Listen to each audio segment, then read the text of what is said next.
Alright, go to the seaside and look for the Knave. I want to go up here and then glide down. It'll be easier than climbing up. See? Easier. Maybe a little longer distance, but a lot less effort. Alright, over the lip of the cliff there. And keep on going. We're approaching quickly. Oh, Poisson's graveyard. Is she still there? She is still there. Hello, Knave!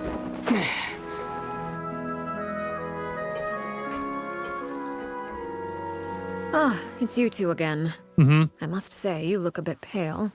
Did you have trouble sleeping last night? A little bit. A little. Perhaps if you had less on your mind, you'd be able to absolve yourself of such troubles. Probably true. So what are you planning to do now? Catch up on some sleep? Or should I give you some time to rack your brain for a topic to discuss before I ask any questions? Although I must profess to being curious. Without child here, how do you plan on distracting me? Exclamation points! Us? Distract you? A good one. But no, My mind gets out of the back. here for a chat. To distract you. Looks like you could have used some extra time to think. Probably. No matter. If you don't have any other plans, why don't you accompany me somewhere? Don't worry. I'll be sure to steer clear of any scheming children. The ocean breeze is sure nice today. So, you know about everything then. Of course she Children does. always think they can hide things from the grown-ups. But nothing gets past me. Least of all a little scheming. I think I'll let them have at it for a little longer. That's I nice. can be very patient. Well, I'll leave you to think things over. If you're so inclined, meet me outside the Palais Mermonia. Good things come to children who do as they're told. So I do hope you decide to tag along. If only for your friends' sakes. Why'd she have to make it sound like a threat? We follow. She clearly knows about everything we've been doing, and Paimon doesn't think it'd be a stretch to say she was threatening us just now. I wouldn't say that's what it was. We should release the pigeon that Lenny gave us.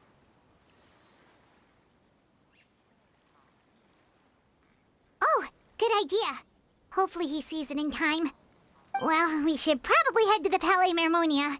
Paimon doesn't want to find out what happens if we don't show up. Based on what the Knave was saying just now, it sure didn't seem like it'd be anything good. We really don't have any other options. Guess all we can do is take it one step at a time. Okay, then we probably shouldn't keep her waiting. Rather not. Seems like Linny and the others are on thin ice, so let's do our best to not get them in any more trouble. Alright. So let's go ahead over here. Statue of the Seven.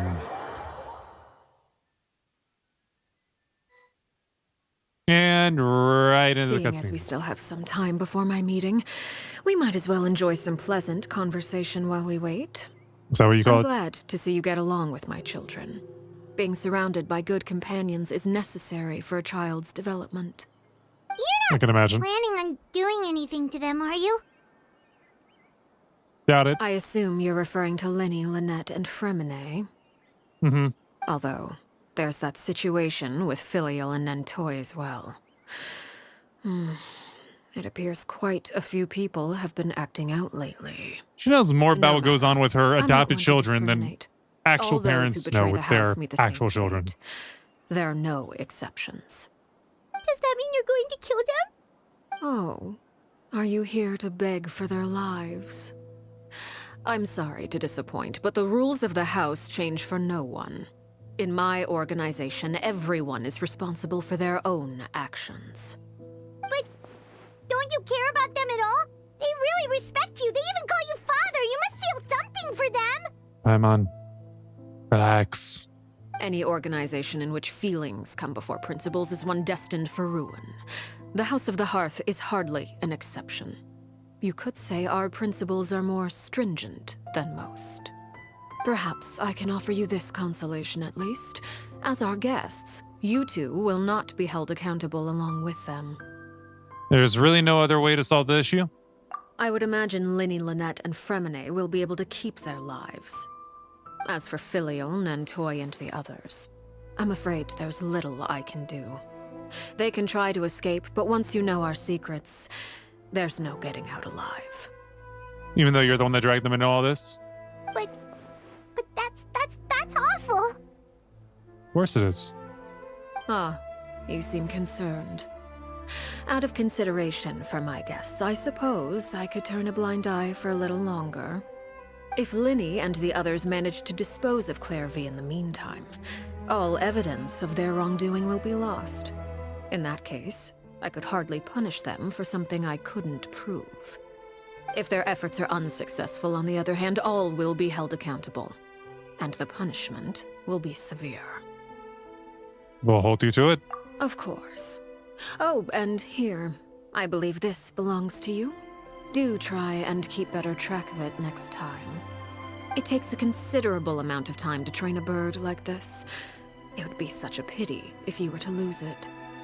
Permanently. Wait, where did you get that?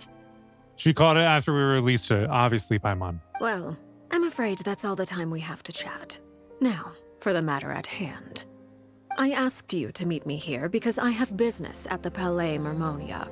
It has nothing to do with you, but I think it would be prudent for you to stick by my side for the time being. There will always be time later to run off and tell Linny what you've learned.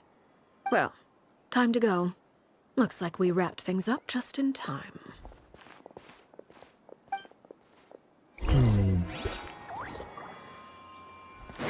All right, guess we'll go inside and complete negotiations. Of what? What we negotiating?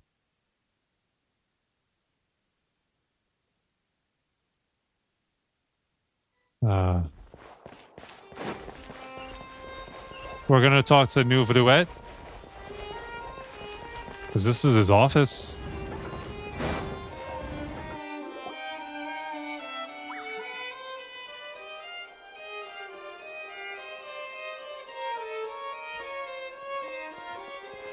It's been a while, Monsieur Neuvillette. I must say, I wasn't expecting my meeting request to be approved quite so quickly. The Palais Mermonia operates with an efficiency worthy of admiration. It is only right that an esteemed diplomat such as yourself should be afforded the proper level of respect. Although, if I may speak plainly, I must confess that I did not anticipate we would have the occasion to meet again after presenting you with the Gnosis. I see you brought the Traveler and Paimon with you as well. If I may inquire as to the purpose of your visit. I'll be departing Fontaine shortly. There is, however, an outstanding matter that I would like to see resolved before I go. It requires a rather lengthy explanation, I'm afraid. So I took the liberty of explaining everything in this proposal. Please review it at your leisure, Monsieur Neuvillette. You'll do it immediately.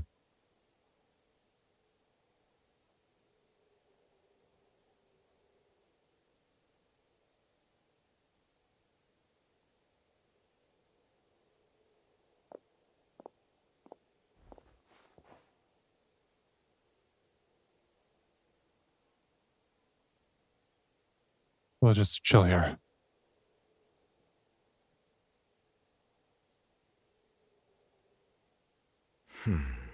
I understand your request. However, at the risk of causing offense, I must admit that I fail to see why you would wish for such a thing. I heard you have a certain fondness for water tasting, Monsieur Neuvillette, so allow me to use water as an analogy. A family is like a large body of water with countless rivers flowing in and out. As someone who watches over this system, I would hope that each river that flows from the source will eventually reach the ocean. Of course, objectively speaking, I know this is impossible. Most of the rivers will dry up along the way, disappearing into the ground and leaving nothing but a barren riverbed behind. Not all rivers are destined to reach the ocean, but I would not see their existence rendered meaningless. I believe the water that flows within them is simply meant for a different destination, like a field in need of irrigation. Or perhaps the glass of a certain water-tasting enthusiast. Did you get any of that, Traveler? Not really. Your words paint an optimistic picture indeed. Allow me to remind you, however, few among us are willing to sip from a glass filled with tainted water. It may have been tainted at one point in time, but not to worry. I'll make sure it's strained of all impurities and returned to its cleanest form.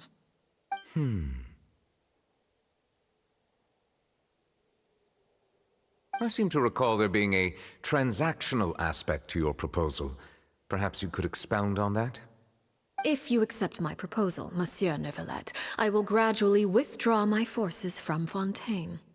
And, unless absolutely necessary, I will no longer carry out any special missions within Fontaine. I presume I can take your words to mean that, in the future, cases similar to the Tartuffe assassination will cease to cross my desk? Tartuffe? Ah, that thief who embezzled funds from all those charities, you mean? My deepest condolences to his family, but without any evidence, I cannot imagine how the House of the Hearth might have been involved in his passing. Of course, if you accept my proposal, Monsieur Neuvillette, I'm sure certain measures could be taken to reduce the frequency of such troubles. You choose your words carefully indeed. In that case, I am inclined to accept your proposal. My thanks for your generosity, Monsieur Neuvillette. Well, with that settled, we should be going now. I took the liberty of bringing along 2 bottles of spring water from Snezhnaya for you to enjoy. I do hope I get the chance to hear your impressions. Perhaps at our next meeting, yes? Indeed. I trust you would not overlook your commitment in the meantime. All right, Traveler Paimon. Time to go.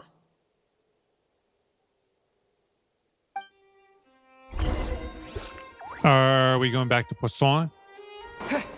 How come we haven't seen Navia at all while being a Poisson? You'd think that we would. It is quite interesting. And typically we always see Charlotte, but I could see this one being the hush-hush mission, where we just wouldn't.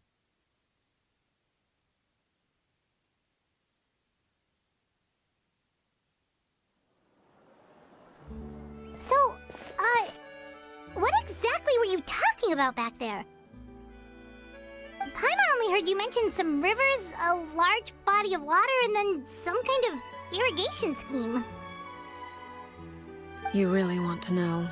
I Not would really. imagine there might be more pressing concerns at the moment. Winnie, Paimon really hopes everything's going okay. I think she kind of guaranteed that he's going to be fine. Paimon recognizes that look. You've got your thinking cap on, don't you, Traveler? The knave may seem relaxed, but she didn't seem to be joking earlier when she said those who betray the organization must pay with their lives. I think she's serious about punishing those kids. But how should we stop her? No, there's something else we should figure out first. While we were talking in front of the Palace Memoria, she mentioned Clairvy's name. Does that mean she knew where Clairvy was this entire time? Maybe she even anticipated how Lenny and the others were going to act.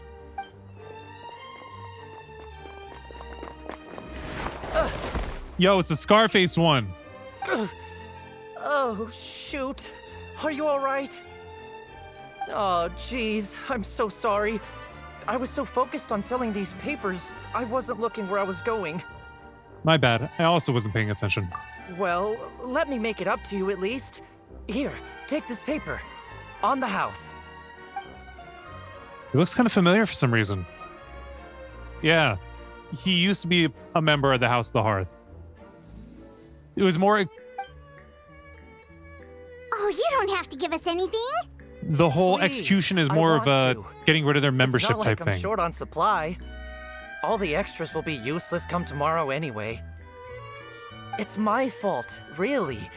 I was just trying to bring home some extra mora for the family, but I bit off more than I can chew. I haven't had many takers today, so I'm still swimming in papers. What's going on here? Nothing much. I just ran into your friend here on accident. I should probably get going, actually, so... Hold on. Of course, I'm happy to compensate you with Mora, it's just... I don't have any on me at the moment. I'll take 3 papers. Here. Your payment. Oh! Thank you for your patronage. May the Archons bless you with good fortune. If only I had the chance to run into such generous customers every day. I should probably just take on a smaller inventory though, right? I'm getting married soon, so sometimes it's hard to not get ahead of myself. Anyway, I should head out. Goodbye! Bye, dude. Glad you were able to find now her. that my affairs are settled, we should take the boat back to Poisson. We've even acquired some light reading to enjoy along the way. Actually, why don't we stick around for a little longer? Come on. Paimon just realized how hungry she is. She can't head back to Poisson on an empty stomach. Sure she can. Looks like Paimon is trying to buy us more time. If we head back now, I doubt Lenny and the others will have made any progress. What should we do? It appears you two are under the impression that delaying our return will somehow alter the situation in your favor. I'm sorry to ruin your fantasy, but your efforts are meaningless. That being said, I could be persuaded to give Lenny some extra time. I just have one condition. If you agree to my request, I'll even answer some of your questions. Deal. You're quite curious about Clairvy, are you not? And my relationship to her. Wait, why are you being so generous all of a sudden? You're not gonna ask us to do something bad, are you? No, she's not Paimon. You overestimate yourself. You don't have the talent for bad things. That might be true. Then what can you possibly... The most important consideration in a negotiation is that both sides receive something they want. Demands and threats only get you so far. Your condition. Let's hear it. Wonderful. Here it is. When the time comes, make the choice that you deem most appropriate in the situation, and lend your help to the House of the Hearth. Okay, sounds normal enough. But what do you mean, when the time comes? When is that supposed to be? You'll That is for see. you to decide. We accept your condition. Then we have a deal. Follow me.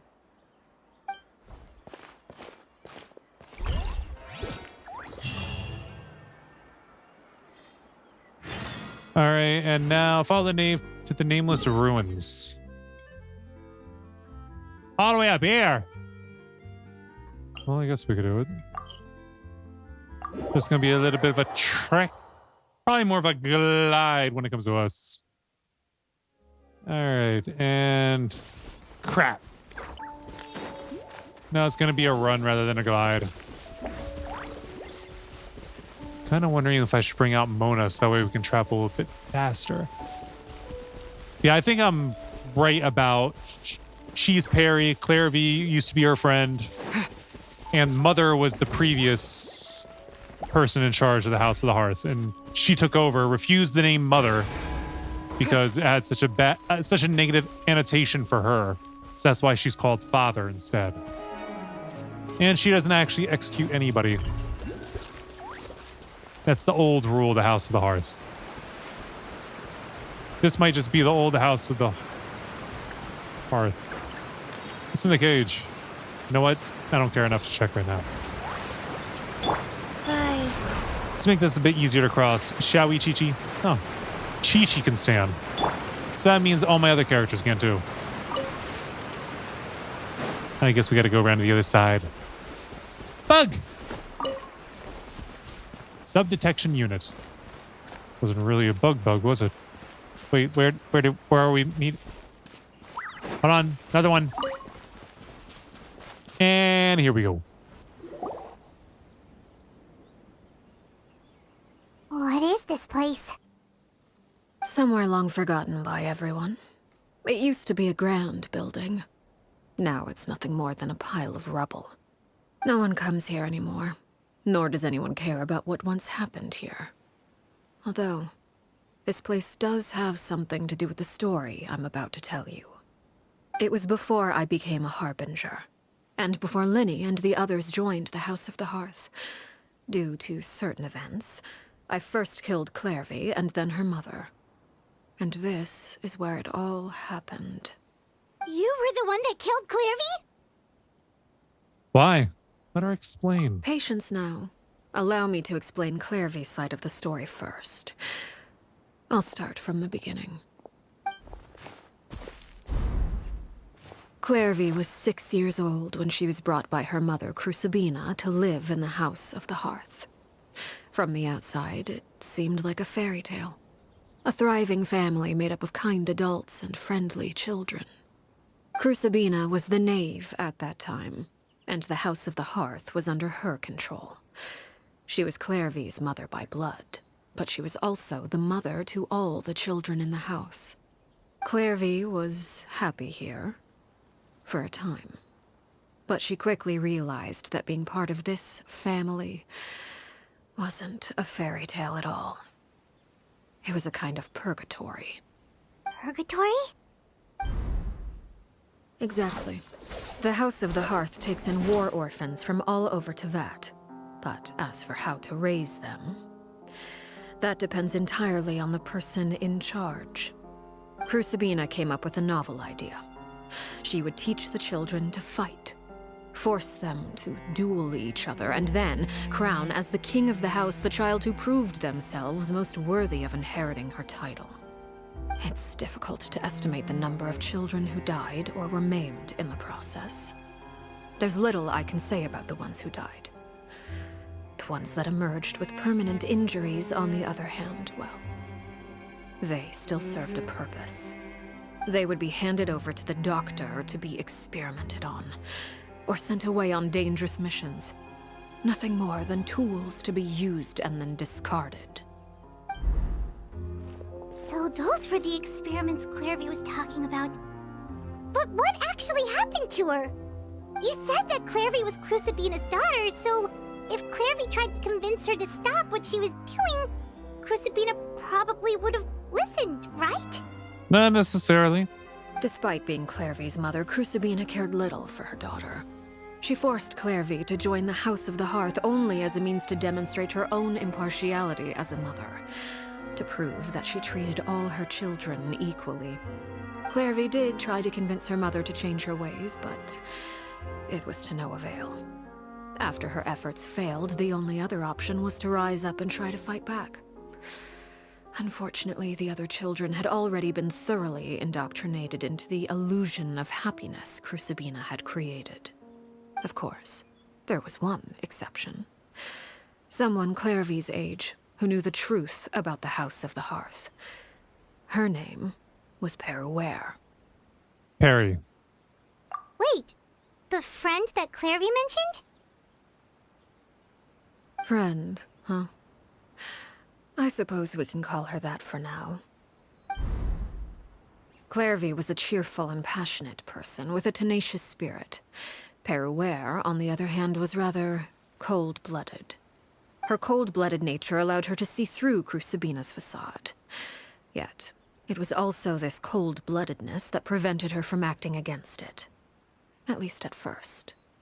While Clairvy longed for freedom, Peruere was convinced that, amid all the fighting and violence, she would make it until the end. Despite their differences, the two became fast friends, united by their knowledge of the truth. Clairvy told Peruere that she hoped to create a real family, where no one would be killed or sacrificed. There may have been a certain naivete to her ideas, but Clairvy proved her determination many times over. She tried countless times to run away, ask for help, or expose the truth. But her efforts only earned her beating after beating. The only thing that kept her going was her strength of will. Even with her body racked with pain, she would still stand on her tiptoes and open the window at night. She and Peruere would look out at the moon together, a fierce longing for freedom shining in her eyes. But one day, that light simply vanished. Oh no. What happened? Her hopelessness resulted from a culmination of things. 10 years had passed. 10 years worth of failure after failure.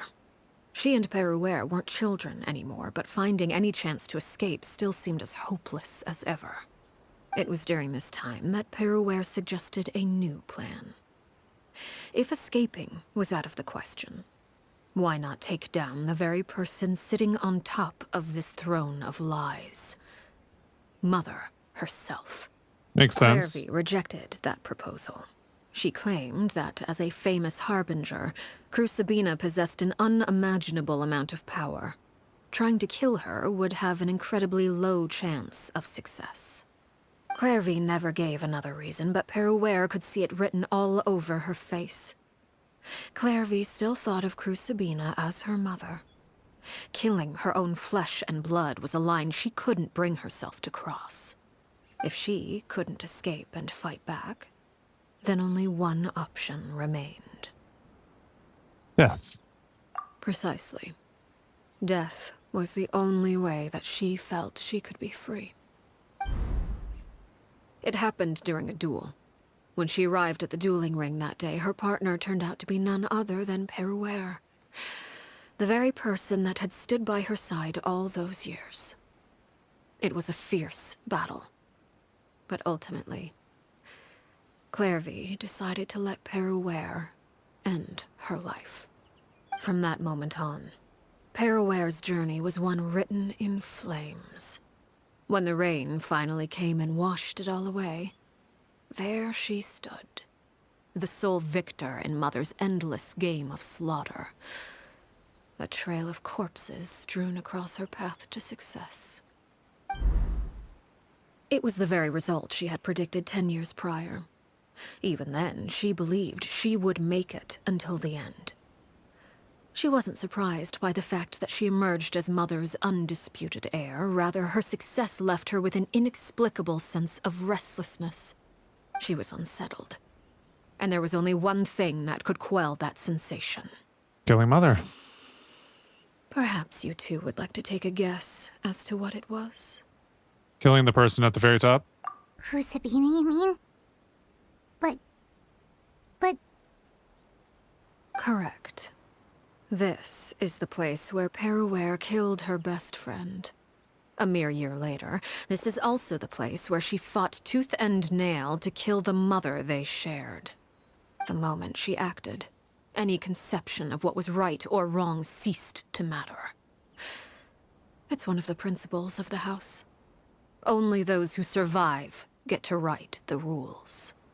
Peruere won the battle, and became a harbinger herself. After which Her Majesty, the Tsaritsa, bestowed upon her a new name. Arlecchino. So the Perry Clairvy was talking about... It was you all along. You're Peruere. Arlecchino is just a name you got later. This was your story just as much as Clairvy's. I left that name behind long ago. I must say, hearing it now does bring back memories. After I defeated Crucibina, the moniker of Mother died with her. I chose to forego the title she called herself, and even chose to give up my own name. I rebuilt the House of the Hearth under a new identity. Not only as Arlecchino, but as father. And that is where the story ends. Any more questions? Clairvy we met, though. Who is she exactly? Yeah. Based on what you just told us, Clairvy wasn't a little kid when she was killed. So the Clairvy we met... Was she really a spirit at all? I suppose you could call her an illusion born of flame. Her existence is like ashes to a fire. Something left over in the wake of blaze and ruin. You see, a certain power runs through my veins. It's not unlike a curse. My flames leave behind shadows of anything they consume. Of course, the chances of those shadows morphing into a sentient entity are exceedingly slim. Clairvy is a very special case. Clairvy died when she was 16 years old. But what emerged from the flames was her 6-year-old self. Her appearance wasn't the only thing affected.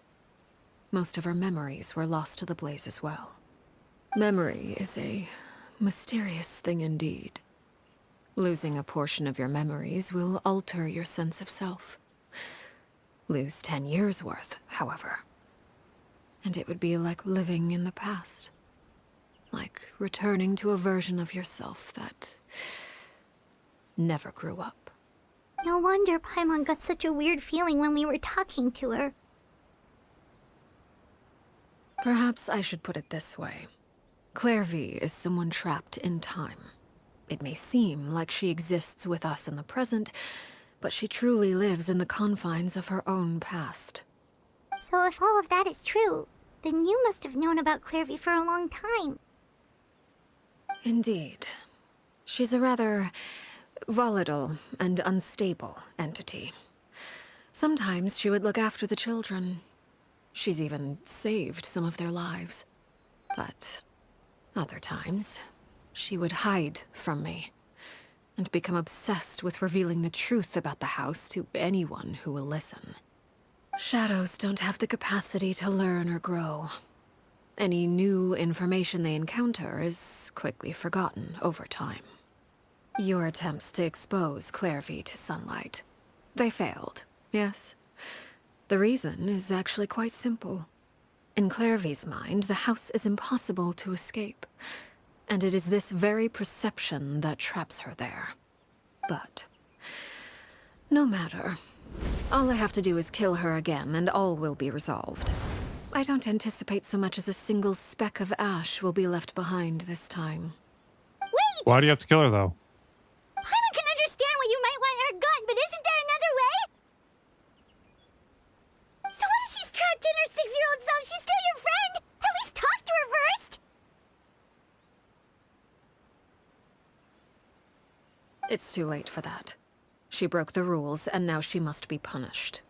That goes for Filial and Nantoy as well. She's had quite the effect on them. I hope you understand. The difference between Crucibina and myself lies in our formulation of the rules, not our policy for enforcing them. Upholding the rules without question is a trait we both share, because that is how a household should be run. I don't think you know how to run a household. Is this really what you want to do? He speaks. Whatever could you mean? Don't you want to say a proper goodbye at least?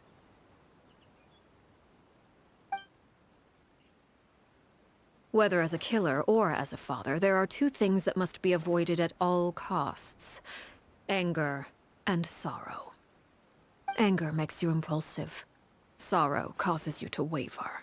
They both make you human, though. It appears it's about time to proceed.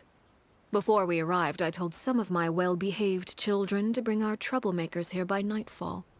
I do believe I've kept my end of the deal. I gave your friends quite a bit more time. As for what happens now, we'll just have to wait and see. What if all of your kids never come? Here Dang it. they are, Father. Oh, you gonna execute him? Seeing something like that would actually be a first for me. Shut up, Brad. Winnie! Clairvy. I'm sorry. I heard about how you helped buy us more time. But I still failed. I couldn't find a way to fulfill her wish. Huh? Are you... Perry? Indeed, it's been a while, Clairvy. How is she here? Perry! Is it just because she's in the shade? Stay right there. I'm sorry to postpone our reunion, but first, I believe certain scores need settling. She's got to fight the ghosts of the past. Father, let me explain. Out of my way. Father! You chose to conceal a threat to the house. And for that, you must be punished. Overall, however, I suppose your wrongdoing is hardly the most egregious of the bunch, so I'll deal with your punishments later. As for right now, the more pressing concerns are the traitors among us. By traitors? Do you mean us? Father, let me explain. We didn't mean to... Fultz, why don't you share what you heard? Yes, Father. Secret Midnight Meeting number 3. Participants, Filial, Nantoi, Sato, Toddy. Nantoi clearly said, if only Father wasn't the one who took us in. Sato added, I'm sick of this life. I just want to live as a normal person. Filial was the worst of them all. She called us crazies and said a bunch of mean things about Father. I did not! You're lying! Fultz is trying to frame us. It's not like I'm the only one who heard those things. After that, you and Toddy and a bunch of other people started talking about Clairvy. You were using all those things Clairvy brought up as an excuse to question Father. We're birds locked in a cage. The only way out is to destroy it. That's what you said, wasn't it? You little. You just want me gone, don't you? What did I ever do to you, huh? And you, Sheplo, have you forgotten who stood by your sickbed, watched over you, and changed your dressings? Come on, let's hear it then. What's your reason for all this?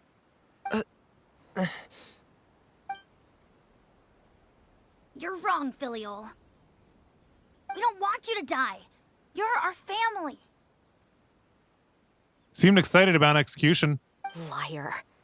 You wouldn't be doing this if that were the case. So why? Why have you backed us into a corner? We all live in the House of the Hearth. You know the type of work we do, Filial. A single betrayal can cost dozens of us our lives. It's not like it's never happened before. That kind of thing is hard to forget. That's why the House of the Hearth cannot tolerate any form of betrayal. Ever since we came to Poisson, you've had 7 secret meetings. A lot of the things you talked about really crossed the line. You've been spying on us for half a month? Wait a second. Now that I think about it, the move to Poisson was just a way to make it easier to spy on us, wasn't it? Because we were all in one place. You've had this planned all along. Filial, Nantoi, I'm sorry. I owe you both my life. I owe Clairvy too. If it weren't for all your help after I got poisoned, I wouldn't be standing here today. If this were any other situation, I would do anything to repay that kindness, even if it cost me my life. But rules are rules. I'm sorry. My hands are tied. Why? Why? That's enough, Filial. We made a mistake, and we should own up to it. We broke the rules, plain and simple. And now we have to face the consequences. I'm sorry, Chapleau. Fultz. I'm sorry, Father. We accept our punishment. Chapleau, according to the rules of the House of the Hearth, how should these traitors be punished? All those who betray the house pay with their lives. And so it shall be.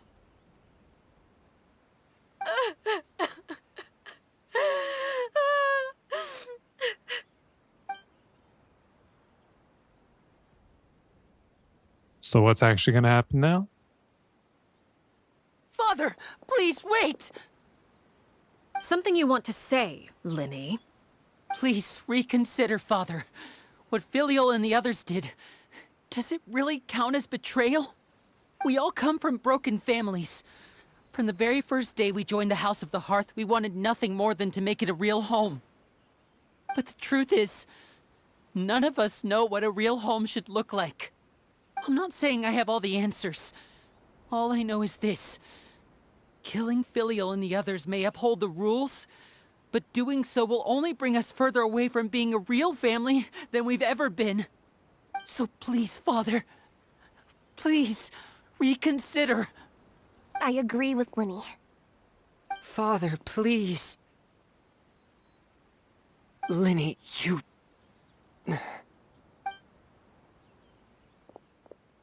I also agree with Linny.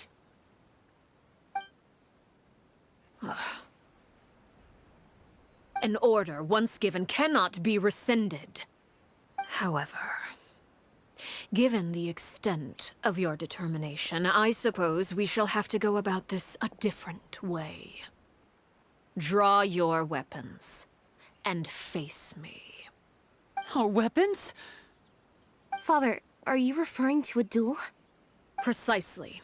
The rules of the house will not be altered. Traitors must be punished.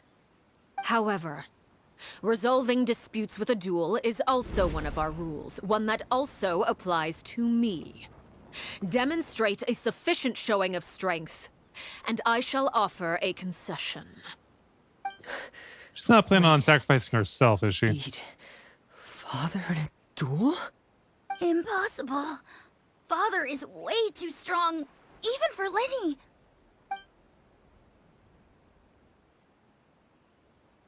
Linny would still do it.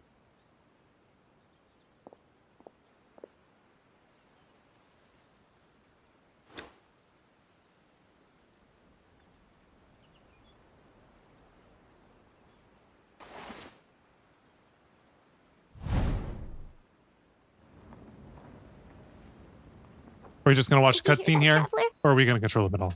Linny and the others have to duel the knave. What should we do? Can they really win something like that? Step in. If they lose, those people from the house are really gonna be executed. Hey, are you listening? Is executing them really what she wants? No. It's definitely not what she wants. Don't you want to say a proper goodbye at least? Anger makes you impulsive. Sorrow causes you to waver. Back then, she never actually answered my question. But that makes the answer pretty obvious, doesn't it? Oh. Looking at that expression on her face, she seems really serious about this. Guess that means there's no chance she's throwing the duel on purpose, huh? There's no way the knave will lose on purpose. Although... When guests are around, families are often on their best behavior. And any disputes are less likely to escalate. When the time comes, make the choice that you deem most appropriate in the situation, and lend your help to the House of the Hearth. We interrupt the duel. What's wrong, Traveler? Hey, where are you going? Traveler? Nope, we do. Is that a basic sword?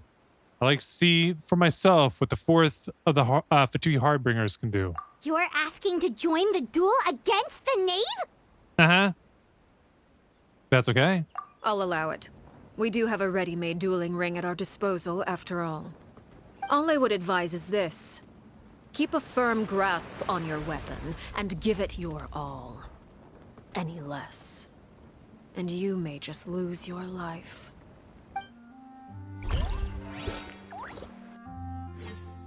Alright. Guess it's time to duel. Or we're about to see a cutscene.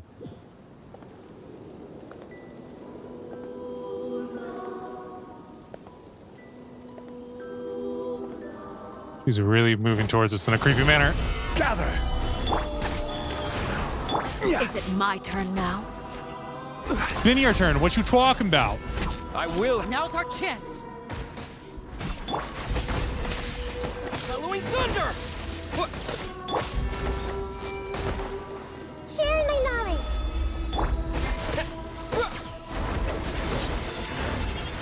Is it my turn now?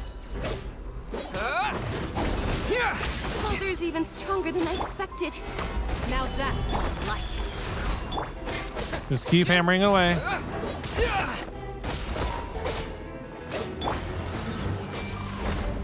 Closer now. How much closer? Gather! Is it my turn now? Look out! It's okay. I always use shields and eels. Spare your energy. Running is of little use. With the fall of darkness, destruction shall rise. Solidify! Uh-oh. Have a taste of purgatory. And voila! She made it so we can't heal anymore. And that's already gone. This is order. I don't like how we can't freeze her in place. Hang in there. Hanging.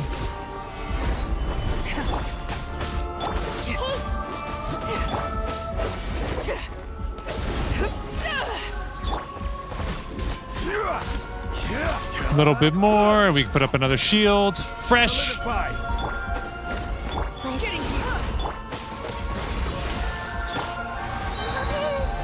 Make yourselves at home. Keep it up. We got it. We got it. We got it. We got it. With these rising flames, how amusing. I will have order. Now's our chance. She's really not doing a thing to me just because I'm always having a shield up, Stabilize. which is just how I like it. All right, just keep hitting away. Not bad. You've proven to be a worthy opponent after. Over here! Fly tangled in a web. Spare your energy. You missed. Running is of little use. With these rising flames, Gather.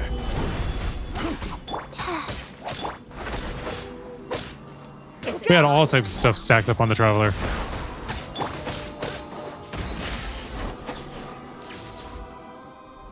She doesn't have much health left. What's happening?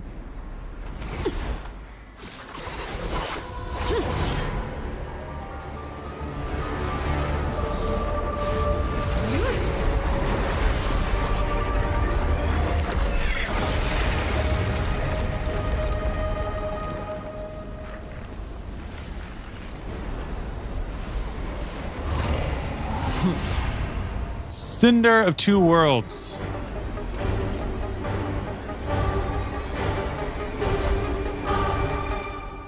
We gotta fight more now? Ow! seared away. Stabilize. My An blade insta is hit? all that remains. We're bleeding. We healed? We're healing. I see everything. Now's our chance. I now have to redo all this damage again. Dang, I missed.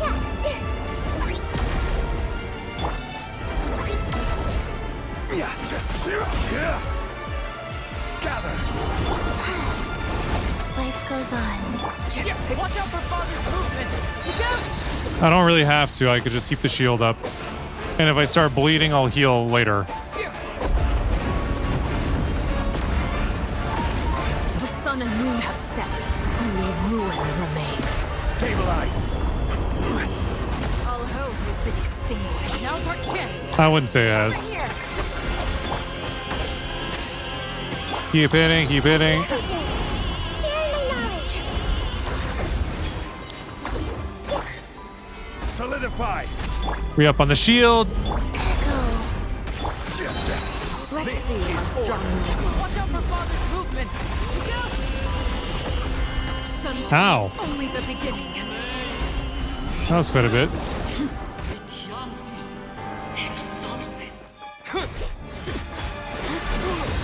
Is Lenny Lena and Fremine ever gonna get in on this?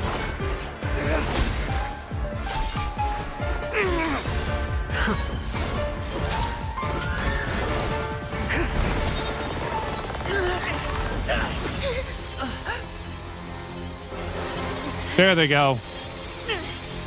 You should know better than to crowd in one place.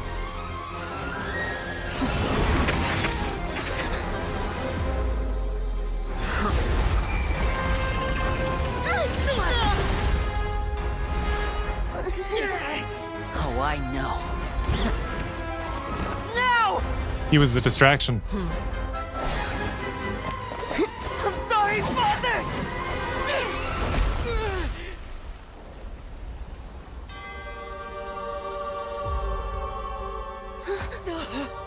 But now she doesn't have any hands left. Sorry for what? This pitiful excuse for an attack.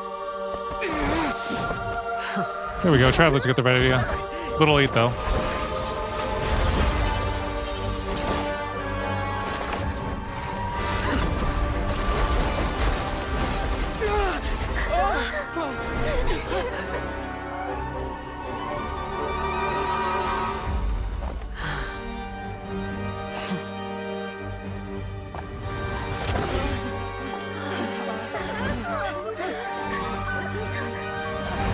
Father, no!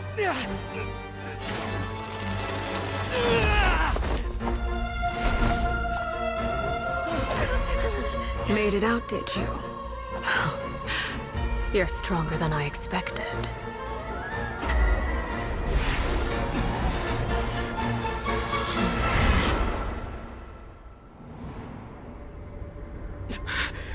A crimson moon? I can't move.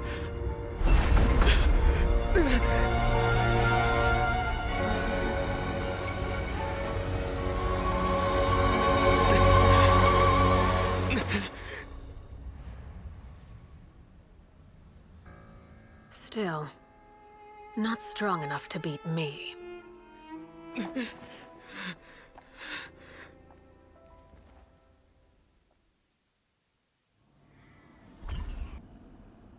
She about to explain herself?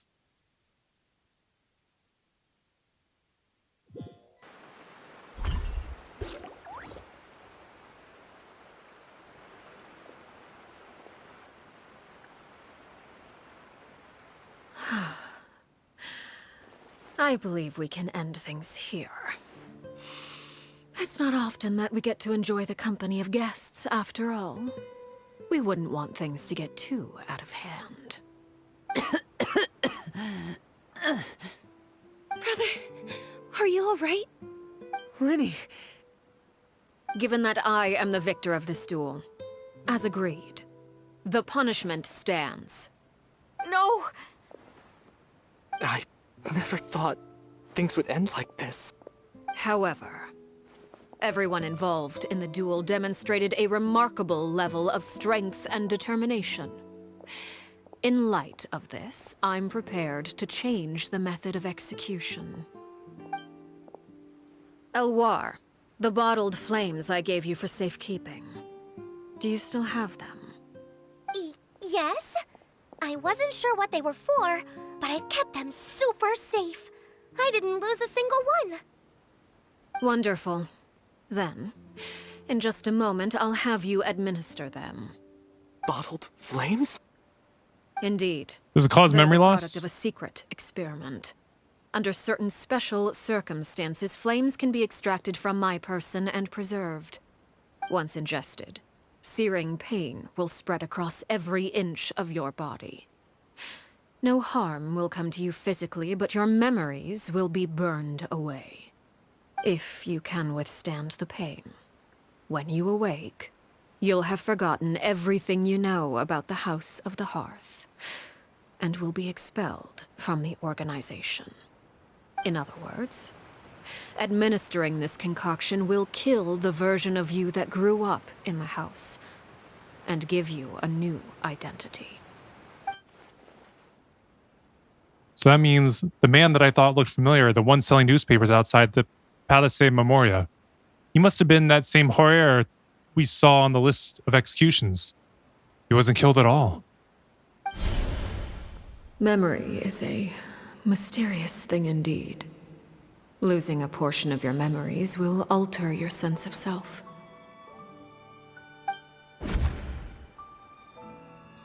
No, if my understanding of the knave is right, she really thinks of that as killing him.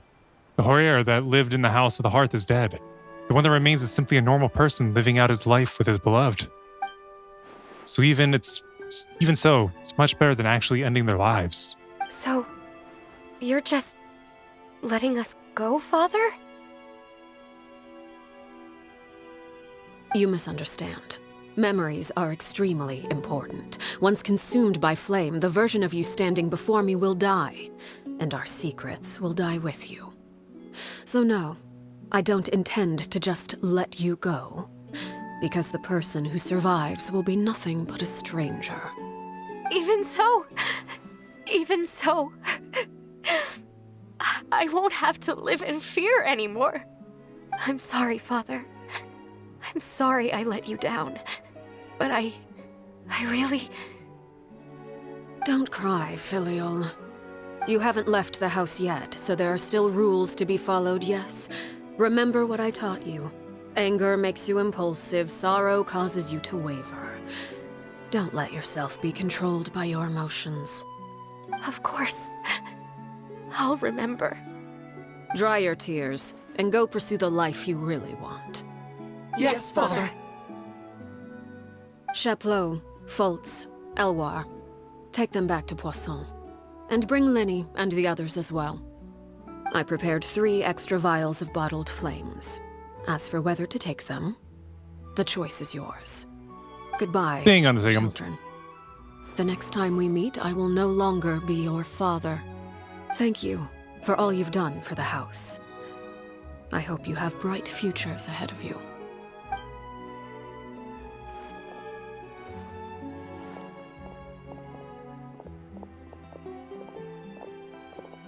Father.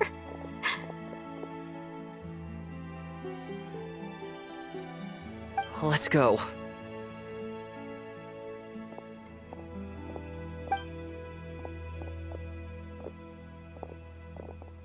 Here, grab my arm, Lenny.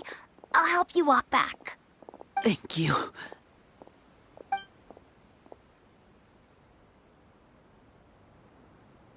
Clairvy.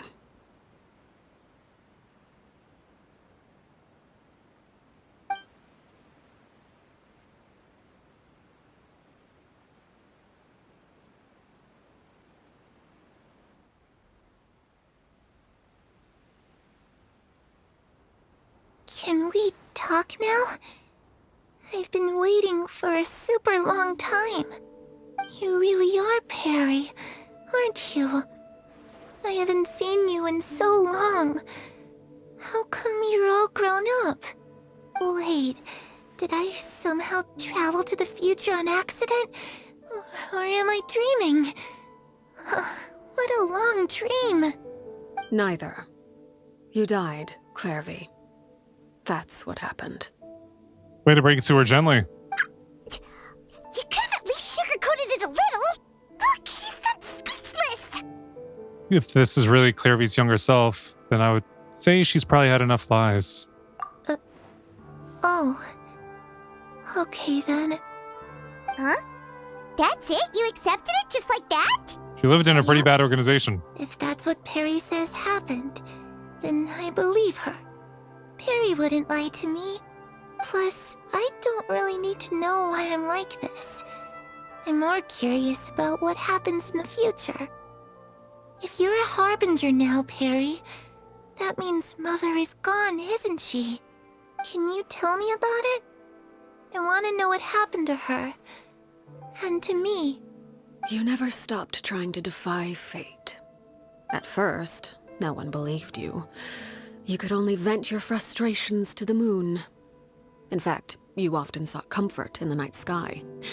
You wanted to see the aurora, so one night we promised each other we would go to Snezhnaya to see it together. Later on, you tried to run away, but you were brought back each time. Mother spared your life, but it wasn't out of kindness. Instead, she decided to make an example of you by slowly torturing you over time. That way, the other children would know what happens to traitors. Still, you never gave up. Mother hoped that through ruthless duel after ruthless duel, she would be able to crown an ultimate victor among the children she raised. But you called on everyone to unite, to fight to a draw in order to reduce casualties. Your efforts may have only delayed the inevitable, but still. You gave them hope. You tried everything you could think of, but every attempt ended in failure. Still, you never turned your sword on Crucibina, and you never turned it on me. On that gloomy day, you told me, "For the last 16 years of my life, I've done everything I can to fight for freedom. But now, I realize that the only freedom I truly possess is the freedom to choose to die. I never imagined I would say something like that. I must have been feeling really worn down. But Probably. somehow, I still think I understand. According to Mother's plan, only one of us was going to make it until the end. And I always hoped that person would be you. If I could do it all over again, I still don't think I would make a different choice. Even when I first met you, I knew you'd be able to do what I couldn't. Is that so? Even now, I'm not sure I truly understand what kind of freedom you were trying to pursue. But as the head of the House of the Hearth, and as the children's father, I've tried to give them the most basic of freedoms. The freedom to choose their own fate. It's something I discussed with the Eudex of Fontaine. The children who want to leave the house will have their memories wiped clean of all secrets pertaining to the organization. In return, they will be allowed to live a normal life in Fontaine without being prosecuted for their past. Of course, I won't simply hand freedom to them on a silver platter. They have to fight for it and prove themselves worthy of it. Only freedom that is earned has true value. That's more than enough. That's exactly the kind of life I was fighting for. You know, Perry, I think you're a pretty amazing king, and a really great father, too. I'm really happy that you're the one who took over the house. I guess I do have one regret, though. I still haven't seen the outside world. Well, it just so happens that our dear guests over here have been to many nations and traveled to countless places. Perhaps they would be willing to tell you what the outside world is like. We just can't do Shneznaya. We haven't been there yet. Of course! We've traveled all over the place. We've got so many stories, we could probably talk your ears off for 3 days straight. Probably. Talk about the land of Anemo, nation of freedom. You know, I used to dream of being a bard. Playing the lute while singing into the winds of freedom. Even if there was no one there to listen, I would have continued to sing no matter what. Talk about the land of Geo, nation of contracts. Ah, that's where Mora comes from. I never knew that before. If I had some Mora, I would buy 3 new dresses. One for me, one for Perry, and one for Mother. It's just too bad Perry doesn't like wearing dresses. And Mother, well, she probably wouldn't accept something like that either. I guess I'd just have to keep them all for me then. I could wear a different one every day. This is just sad. Talk about the land of Electro, nation of eternity. Those yokai you mentioned, what do they look like? I once saw a drawing of this one guy with horns on his head and a super scary face. Are there any yokai like that? Oh, sounds like you're talking about an Oni. Yeah. Yep, we've met one, and let Paimon tell you, they're not nearly as scary as they look. Talk about the land of Dendro, nation of wisdom. I was always too afraid to skip Mother's fighting lessons. But at the academia, I bet you could do all sorts of secret things in class. Things that have nothing to do with studying. I'm just kidding. Being able to study whatever you want without having to fear for your life actually sounds pretty great. Tell Clarabee about the various nations you visited. Eventually, the conversation returns to Fontaine, the nation she calls home. Super dangerous. Lenny and Lynette were accused of committing a crime, and they were going to have to stand trial at the Opera Epicles. Oh no, that must have been hard for all of you. What happened next? Don't worry, we were able to turn the situation around super quickly. All thanks to Detective Paimon, of course. How'd you do that? Come on, tell me. Okay, so it was like this. After the failed magic show, we rushed to the scene and... Clarabee is listening really intently to Paimon's story about the time in Fontaine. She seems really happy, like all her troubles have been forgotten. Maybe this is the first time she's ever been able to truly relax. But I'm not sure how long this moment can last. Shadows don't have the capacity to learn or grow. Any new information they encounter is quickly forgotten over time. As time passes, she'll probably forget everything we've told her and go back to being that scared little girl who could only hide in the shadows. Huh. I was so busy thinking. Almost didn't notice the sun has risen. Is she gonna die in the sunlight or dissipate in the sunlight? Clairvy, you've worked tirelessly from the shadows to overthrow the House of the Hearth. Now, by my authority as the Knave, I shall announce how this matter ends. You are hereby expelled from the House of the Hearth. You are no longer tied to this place, nor are you bound by its rules. You're saying that I can finally leave? I get to experience the outside world as well? Oh, I almost forgot. There's no getting older for me. Still, seeing who you grew up to be makes me really happy, Parallel. Take care of yourself. Goodbye. May we meet again someday.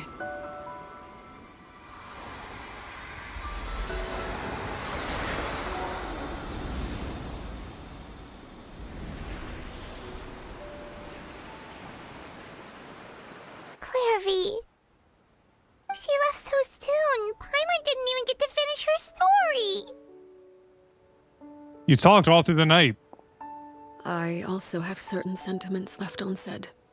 I wanted to tell her that the aurora I saw in Snezhnaya was just as beautiful as the ones in the pictures. But a shadow's memories reset at dawn. Had we delayed any longer, we wouldn't have had the time to say goodbye.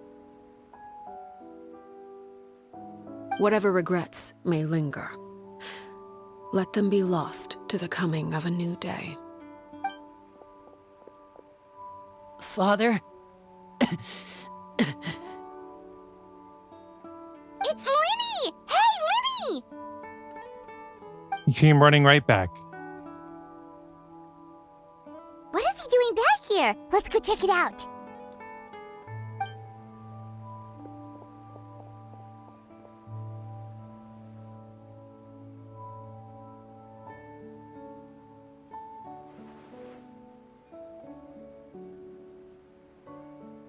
Father, the bottled flames have been administered.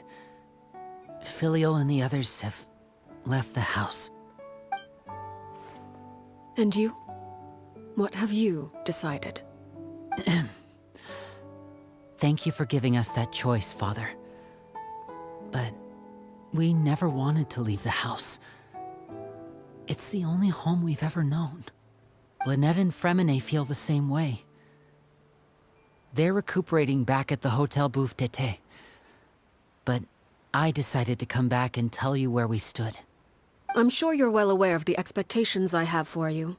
I want you to follow in my footsteps and become the next king of the house. Yet you seem to have different ideas. I must admit, I'm rather surprised by your decision to stay. There's nothing wrong with choosing to live a quiet life.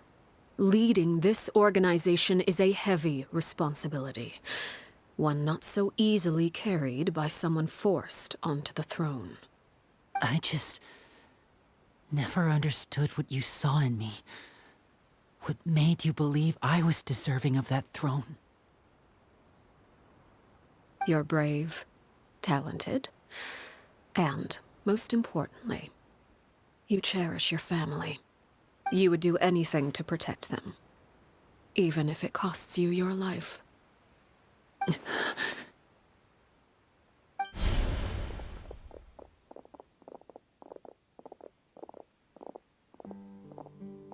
Speaking up back there was so brave of you, Linny. It's all thanks to you that we were able to convince Father to back down. You're a hero, Linny. Hero? Father is the real hero. Had Father gone all out during the duel, there's no way I would have walked away with my life. She must have had it all planned from the beginning, from the very moment she suggested a duel. I'm not deserving of that title. I'm not strong enough or smart enough. You're wrong. In my opinion, all you need to be deserving of the throne is conviction and the necessary strength to act on it. We may have different ideas of what it means to be a family, but you can hardly be said to lack conviction. What you truly lack is strength. For someone of your talent, though, that's something that will come with time. Even without that strength, you still chose to face me in a duel, even though the odds were stacked against you. That capacity to honor your convictions is what I truly see in you. Father. No one knows what the future holds, what tragedy or triumph may be in store. Being at the head of this organization requires the strength of will to face whatever comes. Caution will only hold you back. If reaching a certain standard were required to go after what you want, I would never have succeeded in killing my predecessor. Back then, there was still a considerable gap between our abilities. Strength may decide the ultimate victor, but those who let a lack of strength dictate their decisions or undermine their convictions will never be worthy of the throne. I understand, Father. Thank you. Children must grow up to surpass their parents. Only then can a family continue to flourish. The road ahead is not an easy one, so I'll ask you one last time. Are you certain you want to stay? You've done so much for me, Father, and that kindness must be repaid. Plus, with Project Stuja at hand, there are many dangers ahead, and I, for one, don't intend to back down. Protecting my family at all costs, that's my conviction. Then you're welcome to stay. As for Project Stuja, you need not be too concerned. If those cowardly businessmen and heartless dignitaries try to take us down, I'm prepared to teach them a lesson. Having members who longed for the light was our organization's last weakness. With those members no longer among our ranks, the House of the Hearth is like a spider hiding in the shadows. We need only wait for our prey to come to us. At present, our imperative is to use their plan to our advantage. In doing so, a crimson moon shall rise amid the frigid blizzards of winter. No demonstration of loyalty shall go unrewarded, and no sacrifice shall be in vain. As for the two of you, whether we meet again as friend or foe, I'll remember the camaraderie we shared in this moment. Possibly No matter how arduous the journey ahead, I hope we both reach our desired destination.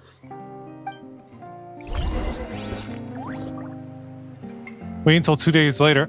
I need to take a little break. I gotta take my dog out. All right, I'm back. I took the dog out, had a pasty and a Pepsi for a very, very late lunch. I mean, very, very late. And we gotta jump forward 2 days in time. 1, 2. That should be good enough. Yeah, I should have done the time skip before I started recording again. Nah, who cares? Also, I've decided at this point, since the first half or the first part of this I've already recorded and I still got a little bit more to do, is already 2.5 hours long, I might as well split this into 2 parts. So you guys have been watching part 2 by this point. I just didn't know that this was going to be a 2-parter. All right, go see your friends. Rem and I were recovering at the Hotel Booth d'été. Oh, Paimon wonders how they're doing. Maybe we should go check on them. Hi. Let's go check. They're back in the Court of Fontaine. I guess the whole area is referred to as the court. Like, that's the city's name is just the Court of Fontaine, since the whole entire country's name would just be Fontaine. Slowly, slowly, so I'd be less likely to fall and hurt myself. Ah, Hotel Bouffe de Thé is where they actually live, is it? Lynette? Fremine? How are you feeling? Feeling better? Much better. Good. Very good. What a relief. I'd be worrying if you weren't What about better. you? Are you feeling all right? There's no need to worry. I'm right as rain. I knew you'd come out unscathed. Us, on the other hand, well, we've been bedridden for 2 days. I Dang. couldn't even turn over. Oh, Well, you're standing and I now. wanted to ask, is Clairvy gone?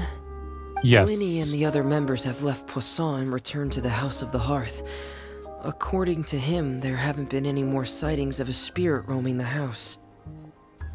We bid her farewell under a blanket of sunlight. Her wish has been fulfilled. I see. I'm glad. Father came to check up on us 2 days ago and told us about what happened with Crusabina and Clairvy. Actually, I've met Crusabina before. Wait. In the same way as Clairvy? Wait, what? You've met the former knave? Crusabina died a year after Clairvy. It was during the year between their deaths that I joined the House of the Hearth. Crusabina had an extremely cruel and radical way of doing things. While she was alive, the atmosphere in the house was suffocating. When I joined, though, the experiment she valued so much had already come to an end, and all the people involved, dead and injured alike, were gone. Crusabina never talked about the past with us newcomers. A couple of months after I joined, Father killed Crusabina and burned all her files. With that, the names of all the people subjected to her experiments, Clairvy included, were lost to the flames, along with the painful memories they represented. Father took in Lenny and me a couple months after that, but she never mentioned anything about Crusabina or Clairvy. So Fermine was here first? It really seems like something she was planning to keep to herself. The last time you talked to her, did she mention why she kept it a secret for so long? She said she didn't want us to be affected by the darkness of the past. She was worried we'd develop a false sense of gratitude towards her if we knew about it.